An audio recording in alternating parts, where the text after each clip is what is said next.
La nouvelle maîtresse, écrit par Dominique Demers, aux éditions Québec-Amérique Jeunesse. Chapitre 1. Une maîtresse complètement marteau. D'habitude, les maîtresses marchent très vite. Elles sont toujours pressées. Leurs talons font clonk, clonk, clonk, clonk, clonk dans le corridor. Ce matin-là, c'était différent. Notre nouvelle maîtresse semblait prendre tout son temps. On entendait 2 ou 3 petits clop, clop, puis plus rien. Comme si la nouvelle maîtresse flânait dans le corridor au lieu de se dépêcher. La classe était silencieuse. On aurait entendu un petit poids rouler sur le plancher. Nous mourions tous d'envie de voir enfin la tête de notre nouvelle maîtresse. Depuis 1 semaine, nous ne parlions que d'elle. Personne ne savait à quoi ressemblerait ce mystérieux personnage venu d'une autre ville. Notre ancienne maîtresse, Germaine Chaput, était enceinte. Elle nous avait quittés pour aller minoucher son gros bedon rond. Soudain, la porte s'est ouverte et une vieille dame, très grande et très maigre, est apparue. Elle portait un chapeau étrange. Comme un chapeau de sorcière, mais avec une petite bosse ronde au lieu d'un long bout pointu sur le dessus. Sa robe, par contre, n'avait rien à voir avec les costumes de sorcière. C'était une sorte de robe de soirée à l'ancienne, avec des rubans et de la dentelle. Un peu fanée, mais jolie quand même. Et ce n'est pas tout. Notre nouvelle maîtresse n'avait pas des petits souliers à talons hauts comme les maîtresses. Elle portait de grosses bottes de cuir à semelle épaisse. Des bottes pour marcher en forêt, escalader des montagnes, aller au bout du monde. Pas des bottes pour aller à l'école en tout cas. Nous avions tous les yeux grands comme des planètes et plusieurs avaient la bouche ouverte. Comme d'habitude, Mario Tremblay a parlé le premier. « C'est pas une maîtresse, ça! C'est un épouvantail! » Il y a eu quelques gloussements. Puis, plus rien. Tous les regards étaient vissés sur notre nouvelle maîtresse. Elle avançait tranquillement vers la fenêtre, celle qui donne sur le petit bois où Mathieu Bérubé et José Lachance se donnent des becs en cachette. La nouvelle maîtresse a regardé dehors. Puis, elle a souri. Son sourire était joli. D'habitude, les nouvelles maîtresses se présentent. Elles disent « Bonjour les enfants, je suis Madame la Galipote ». Ou encore « Salut, je m'appelle Nathalie ».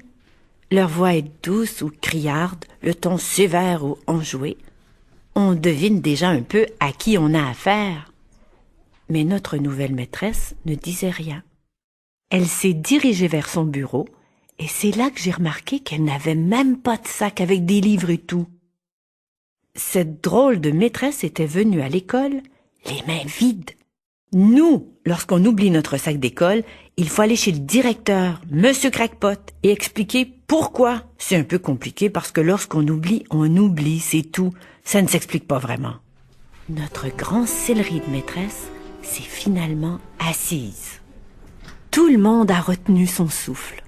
Nous allions enfin savoir si la nouvelle maîtresse était une maniaque d'arithmétique ou de dictée. Et si elle était du genre à faire des chichis pour des niaiseries. Il y a des maîtresses qui perdent complètement la boule lorsque les mots courent dans tous les sens, au lieu de se tenir bien droit sur les lignes dans nos cahiers. Il y en a d'autres qui paniquent au moindre bruit. Un pet de souris les réveillerait la nuit. Moi, j'avais surtout hâte de savoir si la nouvelle maîtresse aimait un peu, beaucoup ou passionnément coller des retenues. Parce qu'avec Germaine Chaput, disons que j'avais été gâtée. Notre nouvelle maîtresse était bel et bien installée derrière son bureau, mais elle ne semblait pas pressée. Elle a défrippé tranquillement le bas de sa robe, puis, sans même nous regarder, elle a soulevé très délicatement le large bord de son immense chapeau et elle a déposé celui-ci sur la table. Ses cheveux gris étaient ramassés en chignon. Elle était coiffée comme bien des vieilles dames, mais sur sa tête, il y avait un objet étrange. De la taille, disons, d'une clémentine, d'une balle de golf ou d'une grosse gomme casse-gueule. Plusieurs élèves se sont levés pour mieux voir et Philippe est carrément monté sur son pupitre. c'était un caillou, une roche. La nouvelle maîtresse l'accueillit doucement, comme s'il s'agissait d'un objet très rare et très fragile. Puis, croyez-le ou non, elle lui a adressé un sourire gigantesque, en le flattant gentiment du bout de l'index. On aurait dit un parent faisant guili-guili à son enfant. C'est à ce moment qu'elle s'est enfin mise à parler. Mais pas à nous, à son caillou. Salut ma coquelicote. Oh, pauvre chouette cacahuète. Je t'ai réveillée, hein. Je suis désolée. Je me sentais un peu seule. Nous sommes arrivés dans la nouvelle classe. S'ils sont gentils, je ne sais pas encore. Ils me regardent tous comme si j'avais oublié de mettre ma robe, comme si je me promenais en pyjama ou en petite culotte. Il va falloir que je leur dise bonjour. Mais avant, j'avais envie de causer avec toi un peu. Ne t'inquiète pas, ça va déjà mieux. La maîtresse a installé sa roche sur un coin du bureau. Et pendant quelques secondes, j'ai eu l'impression que la chose était vivante, que la roche se mettrait à japper, à grogner ou à miauler. Au fond de la classe, Mario Tremblay a lancé avec sa délicatesse habituelle « Notre nouvelle maîtresse est folle ». J'ai consulté ma copine Jocelyne. Elle s'est frappé la tête plusieurs fois du bout de l'index comme si c'était un bec de pie de bois. Je comprenais très bien ce que ça voulait dire et j'étais plutôt d'accord.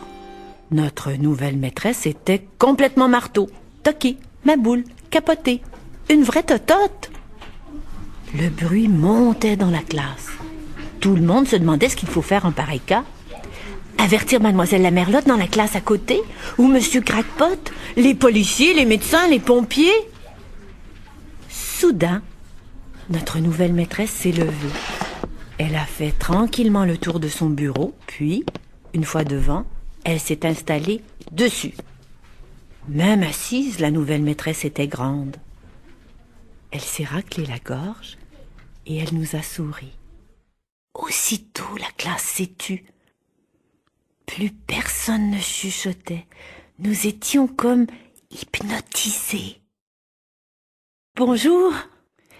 Sa voix était flûtée et joyeuse, avec un petit quelque chose de timide. Voulez-vous faire des mathématiques?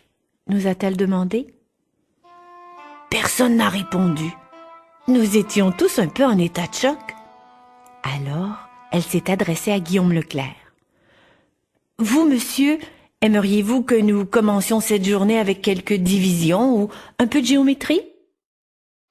Guillaume a horreur de tout ce qui ressemble à un chiffre. Il était plutôt impressionné par notre nouvelle maîtresse, mais il est parvenu quand même à répondre. Non, madame, non mademoiselle, pas du tout. Le plus drôle, c'est que notre nouvelle maîtresse a semblé ravie de cette réponse. Aimeriez-vous que nous préparions une dictée alors? Cette fois, Mario n'a pas hésité. Il a répondu « Non ». Ici, tout le monde déteste les dictées. Ça nous rend très énervés. De la part de Mario, l'affirmation prenait l'allure d'une menace. Mario ne se gêne pas pour faire le singe à l'école. La nouvelle maîtresse lui a adressé un sourire enchanté. Ses yeux pétillaient de joie. Vraiment? Ah, tant mieux. Moi aussi. C'est exactement ce qu'a dit notre nouvelle maîtresse. Et elle paraissait parfaitement sincère. À ce moment, j'ai pensé que cette étrange vieille dame venait peut-être d'une autre planète. Quand en normal, elle était petite et verte avec 3 yeux alignés sur le front. Son caillou lui servait d'émetteur-récepteur et la reliait à un vaisseau fantastique, valsant dans l'espace à quelques 1000 milliards d'années-lumière de notre salle de classe. Le pire, c'est que dans le fond, j'avais peut-être un peu raison.